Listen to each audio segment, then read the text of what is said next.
हर किसी की अपनी पसंदीदा किताब होती है और अगर मैं आपको कहूं कि अपनी पसंदीदा किताब में से ऐसी कोई 3 किताब बताए जो आप चाहते हो कि मैं पढूं, तो आपको अपने दिल पर पत्थर रखकर अपनी पसंदीदा किताब में से किसी 3 किताब को चुनना होगा, जो कि काफी कठिन निर्णय होगा। यही दुविधा मेरे साथ है।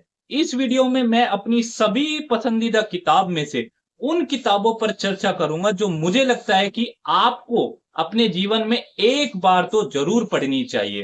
अगर मैंने इन 3 किताब का चुनाव कर ही लिया, तो अब मेरी ये जिम्मेदारी बनती है कि मैं आपके मन में इन 3 किताबों के प्रति ऐसी रुचि जागृत करूं कि वीडियो के एंड तक ना सिर्फ आप इस बात से सहमत हो जाओ कि आपको ये किताबें पढ़नी चाहिए, बल्कि आप इन्हें उठाकर पढ़ने भी लग जाओ। अगर मैं अपने इस उद्देश्य में कामयाब हो जाता हूं, तो मुझे लगेगा कि मैं इन किताबों को इनका प्रॉपर हक दिलाने में कामयाब हुआ। कोई भी नई मूवी रिलीज होने से पहले उसका ट्रेलर रिलीज किया जाता है ताकि लोगों में उस मूवी को लेकर एक रुचि जगाई जा सके, और यही अप्रोच मैं इस वीडियो में लगाने वाला हूं।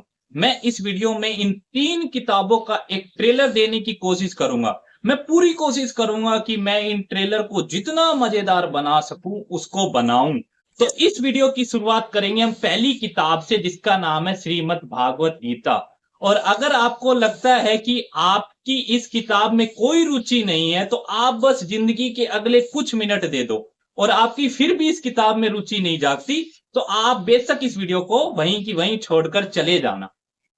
भगवत गीता को लेकर एक मिसकंसेप्शन जो लोगों के अंदर है वह यह है कि ये काफी लोग सोचते हैं कि भगवत गीता एक धार्मिक किताब है और इसे तो आस्तिक लोग पढ़ते हैं। ये तो उनके लिए होती है जो पूजा पाठ करते हैं, जो कि मंदिर जाते हैं या फिर धूपबत्ती लगाते हैं। लेकिन ये पूरी तरह से सच नहीं है, क्योंकि भगवत गीता एक धार्मिक किताब तो है ही, लेकिन उसके साथ साथ यह एक जीवन को दर्शन देने वाली एक दार्शनिक किताब भी है, जिसके अंदर कुछ गहरे दार्शनिक सिद्धांत है, जैसे कि आत्म का सिद्धांत, उसके अनश्वर होने का सिद्धांत, कर्म योग, भक्ति योग, ज्ञान योग का सिद्धांत, सुख और दुख का आकलन, सात्विक, राजसिक एवं तामसिक गुणों का वर्णन एवं और भी सिद्धांत का वर्णन इस किताब के अंदर किया गया है। भगवत गीता की जो खास बात है वो ये है कि इसमें कोई भी आदेश नहीं दिया गया है कि भाई आपको तो यही करना है, और अगर आप ऐसा नहीं करोगे तो आपको नरक में भेजा जाएगा और आपको गर्म तेल में पकोड़े की तरह पकाया जाएगा। नहीं, ऐसा कुछ भी नहीं है, क्योंकि भगवत गीता सच को जानने के लिए तर्क और वितर्क का इस्तेमाल करती है। जैसे कि भगवत गीता के 18वें चैप्टर का एक श्लोक मैं आपको सुनाना चाहता हूं। इतीत ज्ञानम अख्यातम गुहात गुहात्रम मया विमृश्य एतत् अशेषन यथा इच्छसी तथा कुरु। जिसका मतलब है कि इस प्रकार हे अर्जुन, मैंने तुम्हें पूरा ज्ञान दे दिया है, इस पर पूरी तरह से मनन करो और तब जो चाहे सो करो। तो यहां पर श्री कृष्ण अर्जुन पर कोई दबाव नहीं दे रहे कि जो मैंने बोला है वही करना है, बल्कि श्री कृष्ण ने अर्जुन को सारा ज्ञान दे दिया है और आखिर में निर्णय अर्जुन पर छोड़ दिया कि अर्जुन अब तुम डिसाइड करो तुम्हें क्या करना है। भगवत गीता में इन विषयों पर डिस्कशन दो लोगों के बीच में हो रहा है, श्री कृष्ण और अर्जुन। एक तरफ तो अर्जुन यह कह रहे हैं कि यह युद्ध मैं क्यों करूं, इसका फायदा क्या है। अर्जुन अपने कर्म योग से हटने की कोशिश कर रहा है। अर्जुन एक क्षत्रिय है और एक क्षत्रिय की ड्यूटी लोगों की प्रोटेक्शन करने की होती है। वह चाहता है कि वह युद्ध ना करे और कहीं जाकर ऋषि मुनि बन जाए, ताकि उसे युद्ध ना करना पड़े और यह युद्ध करने से बच जाए। तो अर्जुन का जो कर्तव्य भगवान ने बनाकर भेजा है, अर्जुन उसे ही करने से मना कर देता है। अर्जुन के लिए सबसे उत्तम सिद्धांत है कर्म योग का, कि आपकी जो ड्यूटी है वह आप पूरी करो। और इस समय अर्जुन का ये कहना ठीक नहीं है कि अब जाकर मैं ऋषि मुनि बन जाऊं। श्री कृष्ण अर्जुन को समझाते हैं कि जो भी मनुष्य अपने कर्तव्य के खिलाफ जाता है वह अपनी हानि की तरफ जाता है। तो आदमी को अपने कर्तव्य को समझना चाहिए और कर्तव्य समझने के बाद बिना किसी हिचक के अपने कार्य को पूरा करना चाहिए। भगवत गीता के अंदर कर्म फल के सिद्धांत की भी चर्चा की गई है। इसमें लोगों को कर्म से ज्यादा या पहले फल की उम्मीद रहती है। अर्जुन ने भी यह सवाल श्री कृष्ण से पूछा कि यह तो स्वाभाविक बात है कि कर्म के फल की ही इच्छा से हम कार्य करते हैं, अगर फल की उम्मीद ही नहीं रहेगी तो मैं कार्य करूंगा ही क्यों। तो अर्जुन श्री कृष्ण से पूछते हैं कि आप क्यों ऐसा कहते हो कि कर्म करो, फल की चिंता मत करो, जबकि फल की वजह से ही तो हम कर्म करते हैं। यहाँ पर श्री कृष्ण अर्जुन से कहते हैं कि फल की चिंता करने से क्या फल तुम्हें मिल जाएगा अर्जुन? क्या तुम इसका निर्धारण करते हो कि तुम्हें क्या फल मिलेगा? श्री कृष्ण यहाँ पर अर्जुन से बोलते हैं कि फल की चिंता करने से अर्जुन तुमने क्या ही हासिल कर लिया? तो जो चीज सोचने का कुछ फायदा ही नहीं है, जो चीज तुम पर बंधन बनाती है, जैसे फल की चिंता है जो आप पर एक प्रेशर क्रिएट करती है, एक टेंशन बनाती है और भविष्य के बारे में सोचने पर मजबूर कर रही है। तो भगवत गीता में श्री कृष्ण अर्जुन से बिना फल की इच्छा से कर्म करने के लिए कहते, क्योंकि मनुष्य अपने कर्म का स्वामी है, ना कि कर्म फल का। भगवत गीता में गुणों की फिलोसफी भी श्री कृष्ण ने दे रखी है कि धरती पर 3 प्रकार के गुण होते हैं जो हर एक इंसान में पाए जाते हैं। एक तो सात्विक, दूसरा रासिक और तीसरा तामसिक। और यह इस हिसाब से नहीं होते कि एक आदमी पूरी तरह से सात्विक है या कोई आदमी पूरी तरह से रासिक है या तामसिक है, नहीं। क्योंकि पूरी तरह से तो कोई कुछ हो ही नहीं सकता। जैसे कि अगर कोई बोलता है कि मैं तो 100% इंट्रोवर्ट हूं, यानी कि मुझे अपने आप में रहना पसंद है, या फिर कोई ये बोलता है कि मैं तो 100% एक्सट्रोवर्ट हूं, यानी कि ऐसा इंसान जिसे दूसरों से मिलने जुलने में खुशी मिलती हो, यह भी गलत है। क्योंकि ना ही 100% कोई इंट्रोवर्ट होता है, ना ही 100% कोई एक्सट्रोवर्ट। लेकिन हम इसे डिग्री में कह सकते हैं, जैसे कि मैं अपने मामले में कह सकता हूं कि मैं ज्यादा इंट्रोवर्ट हूं और कम एक्सट्रोवर्ट।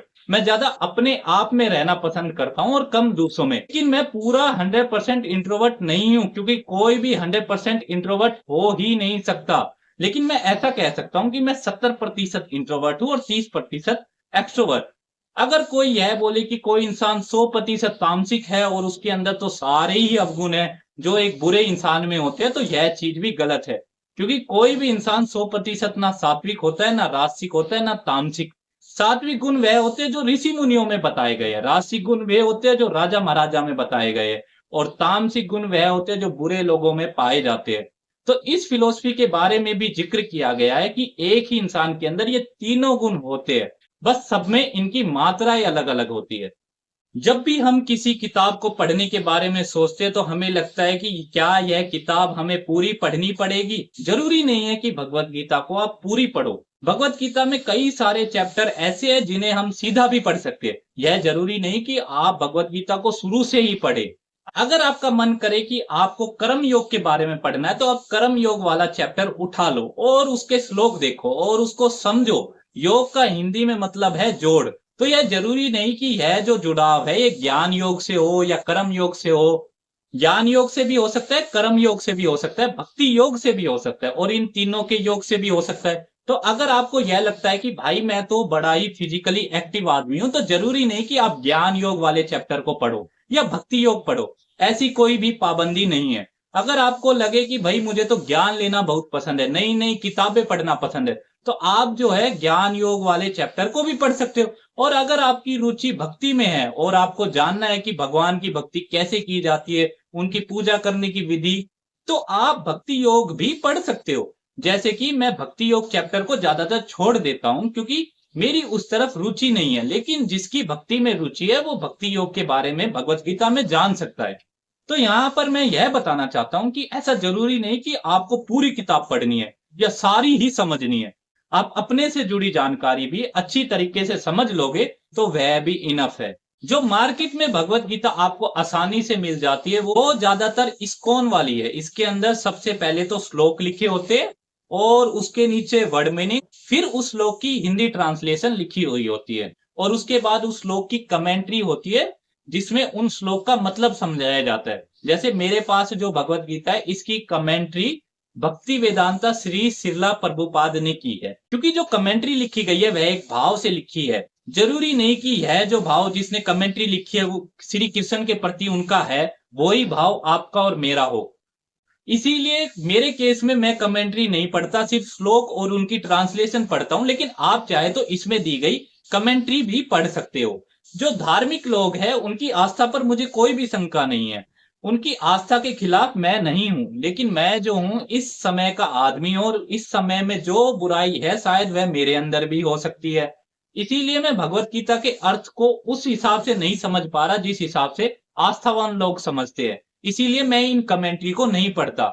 जिनकी आस्था है उनके लिए ये दार्शनिक किताब तो है ही साथ धार्मिक किताब भी है। लेकिन मैं अभी उस चरण पर नहीं आया कि मैं भगवत गीता को धार्मिक किताब भी मानूं। तो अभी तक मेरे लिए भगवत गीता एक दार्शनिक किताब है, लेकिन फिर भी इसका मतलब यह नहीं कि भगवत गीता में दिए गए इन दर्शन का हम फायदा ना उठा सके। तो इसीलिए मुझे लगता है चाहे कोई भी इंसान हो, चाहे वो आस्तिक हो या नास्तिक हो, उसको एक बार तो भगवत गीता जरूर पढ़नी चाहिए, क्योंकि वह भगवत गीता के साथ अपने आप को रिलेट कर पाएगा। आखिर में अर्जुन तो कन्विंस हो जाते हैं भगवत गीता के ज्ञान के साथ। आप कन्विंस होते या नहीं तो ये मैं आप पर ही छोड़ता हूं। मेरी हमेशा से ही किस्से कहानियां सुनने में रुचि रही है। और अगर मैं आपको बताऊं कि आपके खुद के भारत देश में से कुछ ऐसे ऐसे किस्से कहानियां विकसित हुए हैं जो कि अपनी कल्पनाओं में, अपने सौंदर्य में, अपने गुणों में, आपको जीवन जीना सिखाने के क्षेत्र में अत्यधिक विकसित है, जो कि मार्वल की मूवियों से, हैरी पॉटर की सीरीज से भी अत्यधिक मजेदार है, जिसे रात में सोने से पहले पढ़ने में अलग ही मन को शीतलता मिलती है। ऐसे किस्से कहानियों का जन्म हमारे भारत देश में हुआ है। यहाँ जिन किताबों की मैं बात कर रहा हूं वह है पुराण। हमारे पास 18 मुख्य पुराण है, जिनको ब्राह्मणों ने देश के कोने कोने में जाकर इनको इकट्ठा किया है। लेकिन कहानियों को सिर्फ मजेदार बताकर कहानियां मजेदार नहीं हो जाती। तो इसीलिए मैं आपको कई सारे पुराण में से शिव पुराण की कुछ कहानियां सुनाना चाहता हूं। और अगर आपको भी इन कहानियों को सुनने के बाद इतना ही आनंद मिले जितना मुझे मिलता है, और आपके अंदर भी इन पुराणों के किस्से कहानियां गाथाएं कथाओं के बारे में पढ़ने की रुचि जागे, तो मैं ये सोचूंगा कि मैंने अपना काम ईमानदारी से पूरा किया। और अगर मेरे समझाने के बाद भी आपके अंदर जरा सी भी रुचि नहीं जागती, तो ये मेरा दोष रहेगा, ना कि पुराणों का। भगवत गीता में हमने बात की थी कि हर एक इंसान के अंदर सात्विक, राजसिक और तामसिक गुण होते हैं। तो ऐसा लगता है कि जिस व्यक्ति के अंदर तामसिक गुण ज्यादा है, जो पूरे समय बुरे काम करता है, वो तो मरने के बाद नरक में ही जाएगा। लेकिन ये सच नहीं है। इसके बारे में जो कहानी है वह बड़ी ही मजेदार है।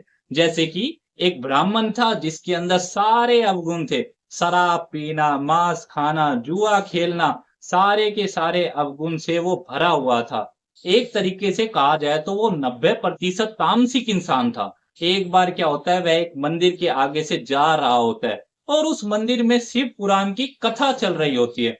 उस ब्राह्मण को उसी मंदिर के सामने मिर्गी का दौरा पड़ जाता है और वो उसी मिर्गी की अवस्था में पूरी शिव पुराण सुन लेता है, जिससे उसकी मुक्ति हो जाती है। मुक्ति होने का मतलब उसके अंदर जितने भी तामसिक गुण थे वे सारे खत्म हो जाते हैं। तो यह जो कहानी है शिव पुराण के अंदर, यह कुछ बहुत गहरा इशारा करती है कि बेशक आप तामसिक भी हो या सात्विक हो, अगर कोई इंसान सात्विक भी है लेकिन हो सकता है कि उसके अंदर कोई गंदी संगत लग जाए, जैसे हो सकता है वह शराब का सेवन करना शुरू कर दे या फिर सट्टा लगाना शुरू कर दे, तो वह पूरी तरह से तामसिक बन जाएगा।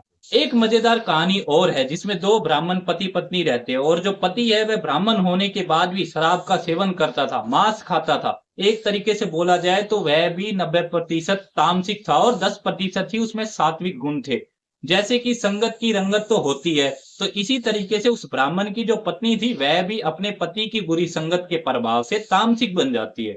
तो एक बार क्या होता है, वह किसी मंदिर में चली जाती है, वहां पर शिव पुराण की कथा चल रही होती है। शिव पुराण की पूरी कहानी सुनने के बाद वह सोचती है कि मैंने भी अपना जीवन बहुत बेकार तरीके से जिया है, मैं भी एक तामसिक जीवन जी रही हूँ।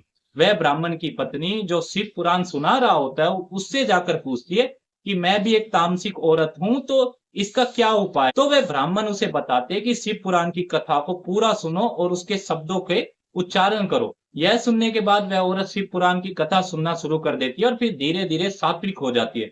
तब आगे क्या होता है, उसकी मृत्यु हो जाती है और मरने के बाद उसे यमदूत लेने के लिए आते हैं कि चलो हमारे पास तुम्हारे सारे रिकॉर्ड है, तुम्हें तुम्हारे पाप की अब सजा मिलेगी। तो जैसे कि यमदूत उसे लेकर चलने लगते हैं, तभी वहीं पर शिव के भेजे हुए शिवगण आ जाते हैं और ब्राह्मण की पत्नी चंचला को बचा ले। उसे शिवगण शिव धाम ले जाते हैं। वहां पर वह बड़े ही आराम से रहती है, बहुत ही अच्छा जीवन वह वहां शिव धाम में गुजारती है। अचानक से उसे अपने पति की चिंता सताती है कि मेरा पति अभी कहाँ होगा, किस स्थिति में होगा, उसके क्या हालात होंगे। फिर वह पार्वती से जाकर पूछती है कि मुझे अपने पति के बारे में जानना है कि मेरा पति कहाँ है। पार्वती अपने गणों से पूछती है और फिर उन्हें जानकारी मिलती है कि चंचला के पति की कई साल पहले मृत्यु हो चुकी है और वह अब पिशाच बन चुका है। और वह जो है मध्य प्रदेश में विंध्य पर्वत पर एक पिशाच के शरीर में रह रहा है। वहां पर वह अपना समय व्यतीत कर रहा है और अब अपने पति को इस हाल में देखकर उसकी पत्नी को काफी बुरा लगता है। चंचला शिव के पास जाकर गुहार लगाती है कि अगर मेरे पति का भी कुछ हित हो सके तो आप कर दीजिए। शिव जी तुम्बुरो को भेजते हैं और उसके साथ कुछ शिवगण को भी भेजते हैं और उन्हें आदेश दिया जाता है कि तुम्बुरो, तुम वहां जाकर उस पिशाच को शिव पुराण सुनाओ ताकि वह सात्विक बन जाए और उसे मुक्ति मिल सके। तो जब तुम्बुरो शिवगण के साथ पिशाच के पास पहुंच जाते हैं तो पिशाच उन्हें देखकर डर जाता है। पहले तो उनके ऊपर हमला करता है लेकिन बाद में वह जब उनसे बच के भाग रहा होता है तो तभी शिवगण उसे पकड़ लेते हैं और उसे बेल के द्वारा बांध देते हैं। जैसे कि पिशाच की प्रवृत्ति होती है कि वह एक जगह रुक नहीं सकता, तो बेचारा जो पिशाच है वह वहां पर तड़प रहा है और उसकी इस तड़प की वजह से उसे आज तक मुक्ति नहीं मिली। उसकी जो तड़प थी वह मरने से पहले भी खत्म नहीं हुई थी। जब तक वह जिंदा था तब उसके अंदर मांस खाने की तड़प, सट्टा लगाने की तड़प थी और अब मरने के बाद भी उसकी तड़प खत्म नहीं हुई। तो उस पिशाच को एक बेल से बांध कर रखा जाता है और उसके सामने ही तुम्बोरो बैठकर शिव पुराण सुना रहा होता है। और भी बहुत सारे लोग हैं जो शिव पुराण सुन रहे हैं, जैसे साइड में पार्वती जी है, उसकी पत्नी भी खड़ी है। अब क्या होता है कि तुम्बोरो उसको शिव पुराण पूरी सुना देते हैं और उसके बाद उसकी मुक्ति हो जाती है और फिर वह भी शिव धाम चला जाता है। तो इसमें शुरू में क्या होता है, जो पिशाच होता है वह बहुत ही तड़पता है लेकिन धीरे धीरे जब वह कहानी को सुनता है तो उसके अंदर भी एक शीतलता आ जाती है। तो कुछ लोग तो ऐसे होते हैं जो बोलते हैं कि भाई ये कहानी जो है झूठी है, असली नहीं है। मुझे मुझे लगता है कि यह चीज मूर्ख लोग डिबेट करते हैं। इन चीजों पर डिबेट मैं नहीं करता। मेरे लिए यह है कि मैंने इन कहानियों से क्या सीखा। अब गीता और पुराण के बारे में बताने के बाद आप में से कुछ को लग रहा होगा कि मेरी इन 3 किताबों की लिस्ट में सिर्फ धार्मिक किताबें ही है और आपको लग रहा होगा कि मेरी आपको ओशो बनाने की साजिश है। तो इसीलिए मैं अब तीसरी किताब के बारे में बात करने वाला हूं। वो किताब पहली 2 किताब से बिल्कुल अलग है। तो कहीं ना कहीं पहली 2 किताब भगवानों के बारे में थी, तो अगली किताब होगी राक्षस के बारे में। और इस किताब का नाम है क्राइम एंड पनिशमेंट। एक बार के लिए इमेजिन करें कि इस बुक का एक मेन हीरो है जिसका नाम है रेस्कोल्निकोव। उसने एक बुढ़िया के मर्डर करने की प्लानिंग कर रखी है। ये जो बुढ़िया है यह एक पोन ब्रोकर है। पोन ब्रोकर पुराने समय में होती थी, जिनसे आप कोई भी सामान दे दो वो पोन ब्रोकर उसको ले लेती थी और बदले में उसके आपको पैसे दे देती थी। लेकिन शर्त एक थी कि अगर आपने 10 दिन के बाद वो पैसे ब्याज के साथ नहीं लौटाए तो वो सामान पोन ब्रोकर का हो जाएगा। मर्डर करने से पहले रस्कोल्निकोव अपने पिता के द्वारा दी गई सिल्वर घड़ी को लेकर उस बुढ़िया पोन ब्रोकर के पास पहुंचता है और वो घड़ी रस्कोल्निकोव ने उस बुढ़िया को दे दी ताकि बदले में उसे कुछ रुपये मिल जाए। और ये रस्कोल्निकोव ने इसलिए दी थी ताकि वह पता लगा सके कि तिजोरी कहां पर है और वह पूरे एरिया का एक जायजा ले सके। वो जो बुढ़िया है वो उस सिल्वर वॉच को अगले कमरे में लेकर जाती है। रेस्कोल्निकोव उस तिजोरी वाले कमरे में जाने की कोशिश करता है लेकिन वो बुढ़िया उसे जाने से मना कर देती है और उसे हॉल में ही खड़े रहने के लिए बोलती है। लेकिन रेस्कोल्निकोव बाहर हॉल से ही अंदर रखी तिजोरी के खुलने और बंद होने की आवाज ध्यान से सुनता है। इसी तरीके से वो पूरे एरिया का जायजा ले लेता है और इसी के बाद घर जाकर वो बुढ़िया के मर्डर की प्लानिंग बनाता है। अब आता है मर्डर वाला दिन। रेस्कोल्निकोव उस बुढ़िया के रूम पर पहुंचकर दरवाजा खटखटाता है। बुढ़िया पूरा गेट खोलने की बजाय गेट में लगी लैच को खोलती है जिससे दरवाजा इतना सा खुल जाता है जिससे बुढ़िया रेस्कोल्निकोव के चेहरे को देख सके और रेस्कोल्निकोव बुढ़िया के चेहरे को देख सके। बुढ़िया रेस्कोल्निकोव को देखकर उसे यहाँ आने का कारण पूछती है।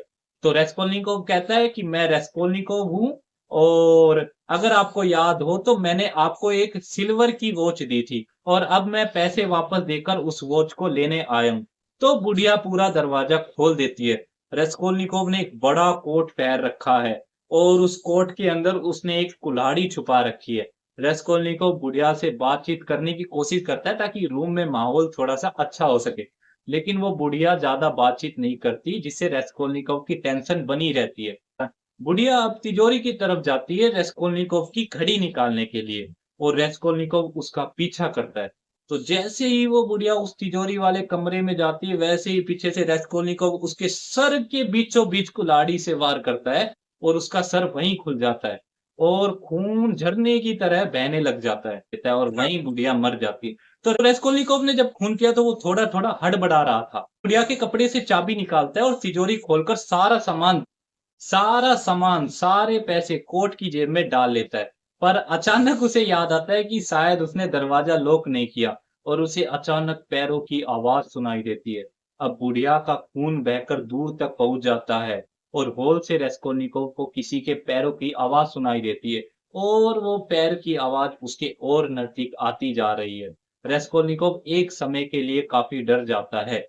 तो अब रेस्कोनिकोव तिजोरी वाले कमरे से भाग कर आता है और भागते-भागते हॉल में आकर अपने सामने उस बुढ़िया की बहन को देखता है और सीधा उस पर कुल्हाड़ी लेकर हमला करने के लिए आता है। और उस बुढ़िया की बहन भी एक 6 फुट के इंसान को अपनी तरफ कुल्हाड़ी लेकर आते हुए देखकर इतना डर जाती है कि उसके मुंह से चिल्लाने पर भी कोई आवाज नहीं निकलती और डर के मारे वो अपने सर पर हाथ रख लेती और रेस्कोलनिकोव उस हाथ रखे हुए सर पर कुल्हाड़ी से हमला करता है। वहीं पर उस बुढ़िया की बहन की भी मौत हो जाती है। रास्कोल्निकोव एक मर्डर करने आता है लेकिन उससे 2 मर्डर हो जाते हैं।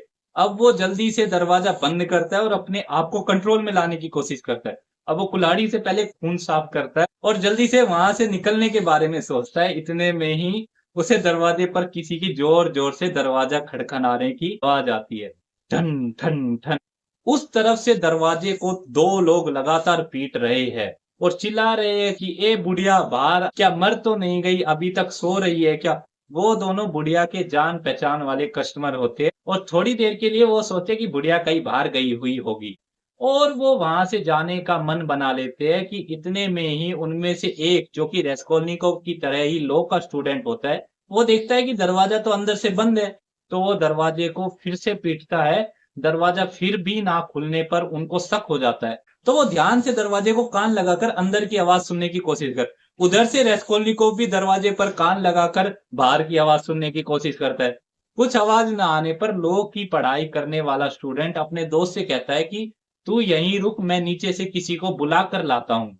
तो रेस्कोल्निकोव अंदर कुल्हाड़ी लेकर खड़ा और वो पूरा मन बना लेता है कि चाहे इस समय कितने भी लोग अंदर आ जाए, वो उन सबको कुल्हाड़ी से मार। अब लॉ वाले स्टूडेंट को नीचे गए हुए काफी समय हो जाता, तो उसका दोस्त जो अभी भी दरवाजे पर खड़ा था, वो सोचता है कि काफी देर हो गई है, तो मैं भी एक बार नीचे जाकर देखूं कि क्या चल रहा है। रेस्कोल्निकोव को लगता है कि यही अच्छा मौका है और वो दरवाजा खोल और तीसरे माले की सीढ़ी से नीचे उतरता है। जैसे ही वो दूसरे माले पर पहुंचता है, उसे नीचे से 2 वाले स्टूडेंट और उसके साथ बहुत सारे लोगों की ऊपर आने की आवाज आती है।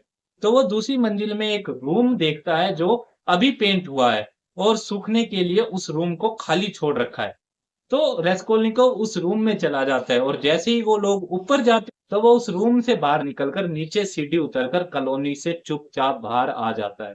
वो लोग ऊपर पहुंचते हैं और उन्हें पॉन ब्रोकर का कमरा खुला दिख और उन्हें उस कमरे में 2 लाश नजर आती है। उस लॉ वाले स्टूडेंट को आभास हो जाता है कि मर्डरर कुछ ही समय पहले यहीं पर था।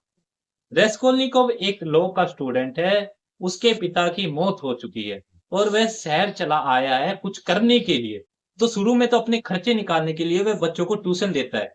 उसकी यह मंशा होती है कि वह कुछ पैसे इकट्ठा कर ले ताकि अपनी लॉ की फीस भर सके। लेकिन बाद में उसके सारे पैसे खत्म हो जाते हैं और वह ऐसे एक कमरे में रह रहा होता है जो कि बिल्कुल छोटा-सा कमरा होता है, जो उसे बिल्कुल सस्ते प्राइस में मिला है। वह एक छोटा-सा रेक्टेंगुलर कमरा होता है जिसकी एक तरफ तो किताबें रखी हुई होती है और एक तरफ सोफा रखा हुआ होता है। इस सोफे ने ही कमरे का आधा हिस्सा रोक रखा है। इस सोफे पर उसके कपड़े रखे हुए होते हैं। रसकोल्निकोव के बचाए हुए सारे पैसे खत्म हो जाते हैं और अब वो पूरे दिन इस कमरे में पड़ा रहता है। एक दिन ऐसे ही पड़े-पड़े उसके दिमाग में यह बात आती है कि मैं अपनी जिंदगी को क्यों वेस्ट करूं? तो वह सोचता है कि मैं कितना टैलेंटेड हूँ, अगर मेरे पास कुछ पैसे होते तो मैं भी कुछ बड़ा कर लेता। तो धीरे-धीरे उसके दिमाग में यह आइडिया डेवलप होता है कि क्यों ना किसी का मर्डर कर दूं, जिसे कोई पसंद नहीं करता। तो ऐसी एक बुढ़िया जिसको वह जानता था, जिसको कोई भी पसंद नहीं करता था, और वह बुढ़िया भी बिल्कुल कंजूस थी। जितने भी पैसे उसने कमाए थे, उसने उनमें से एक भी पैसे उसने आज तक खर्च नहीं किए थे। सारे के सारे पैसे अपने तिजोरी में रखे थे। और उस बुढ़िया की एक बहन भी थी जिसे वह बहुत ज्यादा तड़पा रही थी, एक गुलाम की तरह रखती थी। और उस बुढ़िया का लोगों के प्रति बहुत ही बेकार व्यवहार था। रेस्कोल्निकोव को लगता है कि अगर वह इस बुढ़िया का कत्ल कर देगा तो इस दुनिया में ऐसा कोई भी इंसान नहीं है जिसको फर्क पड़ने वाला हो, और इससे रेस्कोल्निकोव का भला हो जाएगा। और जब रेस्कोल्निकोव को लगता है कि मेरा भला हो गया तो दुनिया का भला हो जाएगा, क्योंकि रेस्कोल्निकोव इन पैसे की मदद से एक बड़ा लॉयर बनेगा और लोगों की मदद पहुंचाएगा। तो मेरे भले से सिर्फ मेरा भला नहीं, दुनिया का भी भला होगा। रेस्कोल्निकोव का दिमाग ये भी सोच रहा है कि यार, हत्या करनी तो बेकार है, हमें बचपन से सिखाया गया है कि गुड हैबिट क्या होती है, बैड हैबिट क्या होती है। लेकिन रेस्कोल्निकोव को लगता है ये सारी बातें कमजोर लोग करते हैं। नेपोलियन ने अपने समय में लाखों लोगों की हत्या करवा दी थी, लेकिन नेपोलियन ने तो यह नहीं सोचा कि इतने लाख लोग जो मरे हैं युद्ध के अंदर वह बेकार है, बल्कि आज लोग नेपोलियन को ग्रेट बताते हैं। जितने भी हिस्टोरिकल महान लोग रहे हैं, जैसे सिकंदर द ग्रेट, जिन्होंने लाखों लाश बिछवा दी थी और जिनको आज लोग ग्रेट कह रहे हैं। तो अगर मैं यह सोच रहा हूं कि किसी की हत्या करनी बेकार चीज है, तो यह सिर्फ मेरा डर है, ऐसा रेस्कोल्निकोव सोचता। तो रेस्कोल्निकोव को लगता है कि एक तरफ तो ऐसी बुढ़िया है जिसके मरने से किसी को फर्क नहीं पड़ेगा, दूसरी तरफ वह बुढ़िया से चुराए गए पैसों का इस्तेमाल अच्छे काम के लिए करेगा। तो रेस्कोल्निकोव के पास सभी कारण होते हैं हत्या करने के लिए। पहला, कि उसे लॉ की पढ़ाई करनी है और वह छूट जाएगी अगर उसने पैसे नहीं दिए तो। दूसरा, उस बुढ़िया को कोई पसंद नहीं करता और वह अपने पैसों का कोई इस्तेमाल भी नहीं करती, वो पैसे ऐसे ही पड़े हुए हैं, किसी के यूज में नहीं आ रहे। तो रेस्कोल्निकोव को लगता है कि उसके पास वह सारे कारण है, वह सारे लॉजिकल कारण है जिसके हिसाब से उसे बुढ़िया की हत्या करनी चाहिए। रेस्कोल्निकोव को लगता है जिस लॉ, नियम, कानून से रेस्कोल्निकोव डर रहा है, जैसे कि हत्या करना बुरी बात है, यह नियम सिर्फ ऑर्डिनरी लोगों पर लागू होते हैं, और जो एक्स्ट्रा ऑर्डिनरी लोग होते हैं उनके लिए यह नियम लागू नहीं होते। जैसे नेपोलियन एक एक्स्ट्रा ऑर्डिनरी था, तो उस पर यह नियम लागू नहीं होता था। तो ये जो समाज के द्वारा बनाए गए नियम है सिर्फ ऑर्डिनरी लोग के लिए, ताकि उनके अंदर एक डर बना रहे और उन्हें बुरा लगे कि हत्या करनी बेकार है, और जो एक्स्ट्रा ऑर्डिनरी है उन पर यह नियम लागू नहीं होता। तो रेस्कोल्निकोव कुछ समय के लिए यह सोचता है कि क्या वह मर्डर करे या नहीं करे। इतने में ही उसकी माँ की तरफ से एक लेटर आ जाता है। घर में उनकी स्थिति अच्छी नहीं है, शादी से पहले ही वह आदमी बता कि मुझे ऐसी वाइफ चाहिए जो मुझ पर निर्भर रहे। लेकिन यह आदमी एक बैरिस्टर है और उसकी जो बहन है वह सोच रही है कि अगर मैं इसे शादी कर लूंगी तो इसका फायदा मेरे भाई को मिल जाएगा। तो वह अपने भाई के लिए खुद का बलिदान करने के लिए तैयार हो जाती है। जब यह लेटर रेस्कोल्निकोव के पास पहुंचता है, उसमें उसकी माँ कहती है कि अपने बहन के द्वारा किए गए इस बलिदान को मत भूलना। रेस्कोल्निकोव गुस्से से पागल हो जाता है। वह सोचता है कि यहाँ मैं अपने परिवार के लिए बलिदान करने की सोच रहा हूँ और मेरी बहन मेरे लिए बलिदान करेगी। वह सोचता है वह क्यों ऐसी जगह शादी कर रही जहां उसकी कोई भी इज्जत नहीं होगी। तो उसके अंदर कुछ ना कुछ करने की इच्छा जागती है कि वह जल्दी से अपनी पढ़ाई पूरी करे ताकि वह कुछ पैसे कमा सके। तो रेस्कोल्निकोव अच्छी तरह से डिसाइड कर चुका होता है कि अब वह बुढ़िया का मर्डर करेगा। आप लोगों को लग रहा होगा कि मर्डर सीन बताकर मैंने किताब की जो मेन बात थी वो आपको बता दी, और आप ये सोच रहे होंगे कि अब मैं ये किताब पढ़ूं ही क्यों। रेस्कोल्निकोव के अलावा भी इस किताब के अंदर कई सारे कैरेक्टर है जो रेस्कोल्निकोव से भी ज्यादा मजेदार है। जैसे मेमेडोव, जो कि एक शराबी है और उसने अपने घर की सारी कमाई शराब पीने में खर्च कर दी। या फिर रजुमुहीन, जिसके हालात भी रेस्कोल्निकोव की तरह ही थे, लेकिन वो रेस्कोल्निकोव से दूसरा रास्ता चुनता है। या फिर स्विद्रिगाइलोव, सोनिया, डोना, इवाना, प्रोफरी, और भी कई सारे कैरेक्टर है जो कि रेस्कोल्निकोव से भी ज्यादा मजेदार है। और आपको इस किताब का हर एक पेज पढ़ने में अलग ही आनंद आएगा। तो उम्मीद है कि आपकी इन तीनों किताब के प्रति रुचि जगाने में मैं कुछ ना कुछ कामयाब जरूर हुआ हूँगा, और अगर नहीं तो इसमें भी मेरा ही दोष है, किताबों का नहीं। धन्यवाद।